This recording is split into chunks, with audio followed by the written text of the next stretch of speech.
Hi hello friends, welcome to my channel. ಎಲ್ಲರೂ ಹೇಗಿದ್ದೀರಾ? ಎಲ್ಲರೂ ಚೆನ್ನಾಗಿದ್ದೀರಾ ಅಂತ ಭಾವಿಸ್ತಾ ಬನ್ನಿ ಇವತ್ತಿನ ಬ್ಲಾಗ್ ಸ್ಟಾರ್ಟ್ ಮಾಡೋಣ. ಇವತ್ತು ಆ್ಯಸ್ ಯೂಶ್ವಲ್ ರಂಗೋಲಿ ಮೂಲಕ ತೋರಿಸ್ತಾ ಇದ್ದೀನಿ. ಹೇಗಿದೆ ರಂಗೋಲಿ? ಸಿಂಪಲ್ಲಾಗಿ ರಂಗೋಲಿ ಹಾಕ್ಕೊಂಡಿದ್ದೀನಿ. ನಾನು ಬೆಳಗ್ಗೆ ರಂಗೋಲಿ ಹಾಕ್ಕೊಂಡು ಸಂಜೆ ಪೂಜೆ ಮಾಡ್ಕೊಂಡಿದ್ದೀನಿ. ವಿಡಿಯೋದಲ್ಲಿ ಸ್ಟಾರ್ಟಿಂಗಲ್ಲೇ ತೋರಿಸ್ತಾ ಇದ್ದೀನಿ. ನಾನು ಇದು ಸಂಜೆ ಪೂಜೆ ಮಾಡ್ಕೊಂಡಿದ್ದು. ಸಿಂಪಲ್ಲಾಗಿ ಬಿಡಿ ಹೂವನೇ ಇತ್ತು ಮನೇಲಿ, ಇರೋ ಹೂವಲ್ಲೇ ಇಟ್ಟು ಪೂಜೆ ಮಾಡಿದ್ದೀನಿ. ಇರೋದ್ರಲ್ಲೇ ಪೂಜೆ ಮಾಡಿಕೊಂಡ್ರೇ ಸ್ವಲ್ಪ ಮನಸ್ಸಿಗೆ ಸಮಾಧಾನ ಅಲ್ವಾ. ಹೂವು ಜಾಸ್ತಿ ಹಾಕಿನೇ ಪೂಜೆ ಮಾಡಬೇಕಂತ ಏನಿಲ್ವಲ್ಲ. ಹಾಗಾಗಿ ಇದು ಬೆಳಗ್ಗೆ ಟಿಫನ್ ಮಾಡಿದ್ದು ಮಸಾಲೆ ದೋಸೆ ಮಾಡಿದ್ದೆ, ಅದನ್ನು ನಿಮ್ಮ ಜೊತೆಲಿ ಶೇರ್ ಮಾಡ್ಕೊತಾ ಇದ್ದೀನಿ. ಆಲೂಗಡ್ಡೆ ತೊಳೆದು ಕುಕ್ಕರಿಗೆ ಇಟ್ಟಿದ್ದೀನಿ ಬೇಯಕ್ಕಂತ. ಇಲ್ಲಿ ಕೆಂಪು ಚಟ್ನಿ ಮಾಡ್ಕೊಳ್ಳೋದಕ್ಕೆ ಬ್ಯಾಡಗೆ ಮೆಣಸಿನ್ಕಾಯಿ, ಧನಿಯಾ ಕಾಳು ರಫಾಗಿ ಗ್ರೈಂಡ್ ಮಾಡ್ಕೊಂಡಿದ್ದೀನಿ. ಯಾಕಂದರೆ ನೆನೆಸಿರಲಿಲ್ಲ ನಾನು, ಹಾಗಾಗಿ ಅದು ರಫಾಗಿ ಗ್ರೈಂಡ್ ಆದಮೇಲೆ ಜೀರಿಗೆ ಸ್ವಲ್ಪ, ಬೆಳ್ಳುಳ್ಳಿ ಒಂದು 4 ಎಸಳು, ಕರಿಬೇವಿನ ಸೊಪ್ಪು ಒಂದು ರೆಕ್ಕೆ, ಮತ್ತು ಪುಡಿ ಉಪ್ಪು, ಸ್ವಲ್ಪ ಶುಂಠಿ ಹಾಕ್ಕೋಬೇಕು. ಖಾರ ಚಟ್ನಿಗೆ ಹಾಕ್ಕೊಂಡು ರುಬ್ಬಿಟ್ಕೋಬೇಕು. ಇಲ್ಲಿ ಗ್ರೀನ್ ಚಟ್ನಿಗೆ ಸ್ವಲ್ಪ ಕೊಬ್ಬರಿ, ಹುರ್ಗಡ್ಲೆ, ಒಂದು 3-4 ಎಸಳು ಬೆಳ್ಳುಳ್ಳಿ, ಶುಂಠಿ, ಹಸಿಮೆಣಸಿನ್ಕಾಯಿ, ಒಂದು ಸ್ವಲ್ಪ ಜೀರಿಗೆ, ರುಚಿಗೆ ತಕ್ಕಷ್ಟು ಉಪ್ಪು, ಪುದೀನ, ಕೊತ್ತಂಬರಿ ಸೊಪ್ಪು ಹಾಕ್ಕೊಂಡು ಅದನ್ನು ಗ್ರೈಂಡ್ ಮಾಡ್ಕೊಳ್ಬೇಕು. ಸ್ವಲ್ಪ ಹುಣಸೆ ಹಣ್ಣು ಹಾಕ್ಕೋಬೇಕು. ಹಾಕಿಲ್ಲಂದ್ರೂ ಪರವಾಗಿಲ್ಲನೇ ಚೆನ್ನಾಗಿರುತ್ತೆ. ಇವಾಗ ಗ್ರೀನ್ ಚಟ್ನಿಗೆ ಒಗ್ಗರಣೆ ಕೊಟ್ಕೋತಾ ಇದ್ದೀನಿ ನಾನಿಲ್ಲಿ.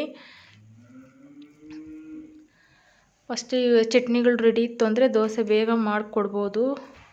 ಆಲೂಗಡ್ಡೆ ಇವಾಗ ಇಷ್ಟೆಲ್ಲ ಮಾಡೋಷ್ಟರಲ್ಲಿ ಆಲೂಗಡ್ಡೆನೂ ಕೂಡ ಬೆಂದಿದೆ. ಇವಾಗ ಆಲೂಗಡ್ಡೆ ಸಿಪ್ಪೆ ತೆಗೆದು ಅದನ್ನು ಸ್ಮ್ಯಾಶ್ ಮಾಡ್ಕೊತಾ ಇದ್ದೀನಿ. ನೆಕ್ಸ್ಟ್ ಇಲ್ಲಿ ಸ್ಟವ್ ಮೇಲೆ ಒಂದು ಕಡಾಯಿ ಇಟ್ಕೊಂಡು ಸ್ವಲ್ಪ ಎಣ್ಣೆ ಹಾಕ್ಕೊಂಡಿದ್ದೀನಿ. ಸಾಸಿವೆ ಸ್ವಲ್ಪ ಹಾಕ್ಕೊಂಡು ಅದು ಸಿಡಿದ ಮೇಲೆ ಹಸಿ ಕಡಲೆಬೇಳೆ ಹಾಕ್ಕೊತಾ ಇದ್ದೀನಿ ಒಗ್ಗರಣೆಗೆ. ಮಸಾಲೆ ದೋಸೆಗೆ ಹಾಕ್ಕೊಳ್ಳಲ್ಲ ಕೆಲವರು, ಪಲ್ಯಕ್ಕೆ. ನನಗೆ ಇದು ಸೆಂಟ್ರಲ್ಲಿ ಬಾಯಿಗೆ ಸಿಗ್ತಾಯಿದ್ರೆ ಚೆನ್ನಾಗಿರುತ್ತೆ, ಹಾಗಾಗಿ ನಾನು ಹಾಕ್ಕೊಂಡಿದ್ದೀನಿ. ಮತ್ತು ಕರಿಬೇವು ಸೊಪ್ಪು ಕೂಡ ಹಾಕ್ಕೊಂಡಿದ್ದೀನಿ. ಎಣ್ಣೆಗೇನೆ ಹಸಿಮೆಣಸಿನ್ಕಾಯಿ ಕೂಡ ಹಾಕ್ಕೊಂಡಿದ್ದೀನಿ ಸೀಳ್ಬಿಟ್ಟು. ಇವಾಗ ಈರುಳ್ಳಿ ಸ್ವಲ್ಪ 1-2 ಮೀಡಿಯಮ್ ಸೈಜು ಈರುಳ್ಳಿ ಹಾಕ್ಕೊಂಡಿದ್ದೀನಿ. ಅದು ಫ್ರೈ ಆದಮೇಲೆ ಸ್ವಲ್ಪ ಅರಿಶಿನ ಪುಡಿ ಹಾಕ್ಕೊಂಡು ಚೆನ್ನಾಗಿ ಫ್ರೈ ಮಾಡ್ಕೋಬೇಕು. ಇವಾಗ ಸ್ಮ್ಯಾಶ್ ಮಾಡಿ ಇಟ್ಕೊಂಡಿರೋ ಆಲೂಗಡ್ಡೆನ ಚೆನ್ನಾಗಿ ಮಿಕ್ಸ್ ಮಾಡ್ಕೋಬೇಕು. ಬೇಯುವಾಗ ಒಂದು ಸ್ವಲ್ಪ ಉಪ್ಪು ಹಾಕ್ಕೊಂಡಿದ್ದೆ ನಾನು. ಸ್ವಲ್ಪ ಟೇಸ್ಟ್ ನೋಡಿದ್ಮೇಲೆ ಶಾರ್ಟೇಜ್ ಇದೆ ಅಂತ ಅನಿಸ್ತು. ಇವಾಗ ಸ್ವಲ್ಪ ಉಪ್ಪು ಹಾಕ್ಕೊತಾ ಇದ್ದೀನಿ ರುಚಿಗೆ ತಕ್ಕಷ್ಟು. ಅಷ್ಟೇ, ಲಾಸ್ಟಲ್ಲಿ ಕೊತ್ತಂಬರಿ ಸೊಪ್ಪು ಹಾಕ್ಕೊಂಡ್ರೆ ಫೈನಲಿ ಆಲೂಗಡ್ಡೆ ಪಲ್ಯ ರೆಡಿ. ಇವಾಗ ಈ ಕಡೆಗೆ ತವ ಇಟ್ಕೊಂಡಿದ್ದೀನಿ. ತವ ಬಿಸಿ ಆದಮೇಲೆ ದೋಸೆ ಹಾಕ್ಕೋತಾ ಇದ್ದೀನಿ, ಮಸಾಲೆ ದೋಸೆ.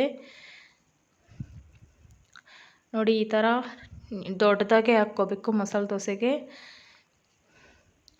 ಇವಾಗ ಎಣ್ಣೆ ಆಗಲಿ ತುಪ್ಪ ಆಗಲಿ ಈ ಥರ ಹಾಕ್ಕೊಂಡು ಮೇಲ್ಗಡೆ ನಾವು ಮಾಡಿಟ್ಕೊಂಡಿರೋ ಕೆಂಪು ಚಟ್ನಿನ ಸ್ಪ್ರೆಡ್ ಮಾಡ್ಕೊಳ್ಳೋದು ನೀಟಾಗಿ ದೋಸೆ ಮೇಲೆ. ಮಕ್ಕಳು ಇದೇನು ಚಟ್ನಿ ಖಾರ ಇರಲ್ವಲ್ಲ, ಹಾಗಾಗಿ ಎಷ್ಟು ಬೇಕಾದರೂ ಹಾಕ್ಕೋಬೋದು. ನೀವು ಮನೆಯಲ್ಲಿ ತಿಂತಿಲ್ಲ ಅಂದರೆ ಈ ಚಟ್ನಿ ಸ್ವಲ್ಪ ಕಡಿಮೆ ಹಾಕ್ಕೋಬೋದು ಅಷ್ಟೇನೆ. ಟೇಸ್ಟ್ ಚೆನ್ನಾಗಿರುತ್ತೆ ಕೆಂಪು ಚಟ್ನಿ ಹಾಕ್ಕೊಂಡ್ರೆ.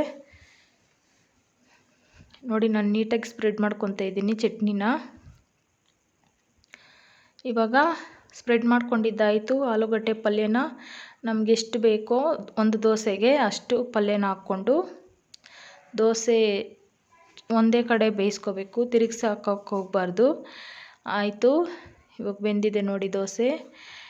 ಇದನ್ನು ಮಡಚಿ ಸರ್ವ್ ಮಾಡಿಕೊಂಡ್ರೆ ಆಯಿತು ಮಸಾಲೆ ದೋಸೆ. ಸೂಪರಾಗಿರುತ್ತೆ, ಒಂದು ಸಲ ಟ್ರೈ ಮಾಡಿ. ಟೇಸ್ಟ್ ಅಂತೂ ಸಖತ್ತಾಗಿ ಬಂದಿತ್ತು. ನೋಡಿ, ಇಲ್ಲಿ ನಾನು ಸರ್ವ್ ಮಾಡಿದ್ದೀನಿ.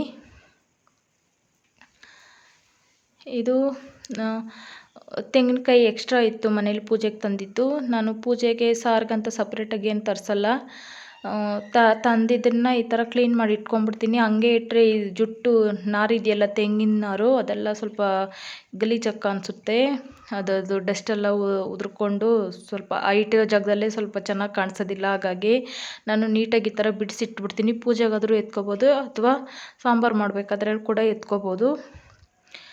ಮತ್ತು ತೆಂಗಿನಕಾಯಿ ತುಂಬ ದಿನ ಇರಬೇಕು ಅಂತಂದರೆ ಜುಟ್ಟು ಮೇಲೆ ನಿಲ್ಲಿಸ್ಬಿಟ್ಟು ಇಟ್ಟರೆ ಕೆಡೋದಿಲ್ಲ ಬೇಗ, ನೀರು ಖಾಲಿ ಆದ್ರೂ ತೆಂಗಿನಕಾಯಿ ಮಾತ್ರ ಕೆಡೋದಿಲ್ಲ, ತುಂಬ ದಿನ ಇರುತ್ತೆ ತೆಂಗಿನಕಾಯಿ. ಫಾಲೋ ಮಾಡಿ ನೋಡಿ. ಇದು ನಮ್ಮ ಅಜ್ಜಿ ಹೇಳ್ಕೊಟ್ಟಿದ್ದು ನನಗೆ.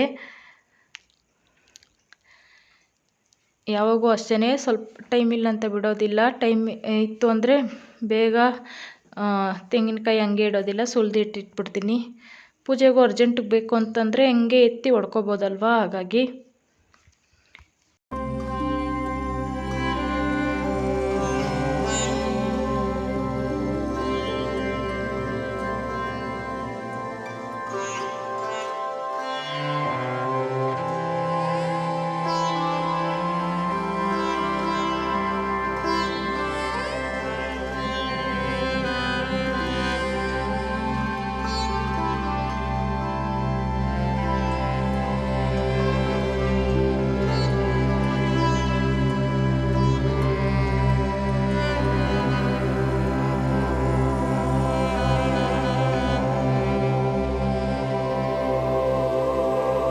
ಇವಾಗಿನ ಕ್ಲೈಮೇಟ್ ಹೆಂಗಂತಂದರೆ ಮಳೆನೂ ಇರುತ್ತೆ, ಬಿಸಿಲು ಇರುತ್ತೆ, ಸ್ವಲ್ಪ ಹೊತ್ತು ಗಾಳಿ ಬೀಸ್ತಾ ಇರುತ್ತೆ. ಆ ಥರ ಕಾಮನ ಬಿಲ್ ಬಂದಿತ್ತು, ಅದನ್ನು ನೋಡ್ಕೊಂಡಿದ್ವಿ. ಎಷ್ಟು ಸೂಪರಾಗಿ ಕಾಣಿಸ್ತಾ ಇದೆ ನೋಡಿ. ಇವತ್ತಿನ ವಿಡಿಯೋ ಇಷ್ಟೇ. ಪ್ಲೀಸ್ ಸಬ್ಸ್ಕ್ರೈಬ್ ಮಾಡ್ಕೊಳ್ಳಿ, ಫ್ರೆಂಡ್ಸ್ ಆ್ಯಂಡ್ ಫ್ಯಾಮಿಲಿಗೆ ಶೇರ್ ಮಾಡಿ, ಕಮೆಂಟ್ ಮಾಡಿ. Thanks for watching.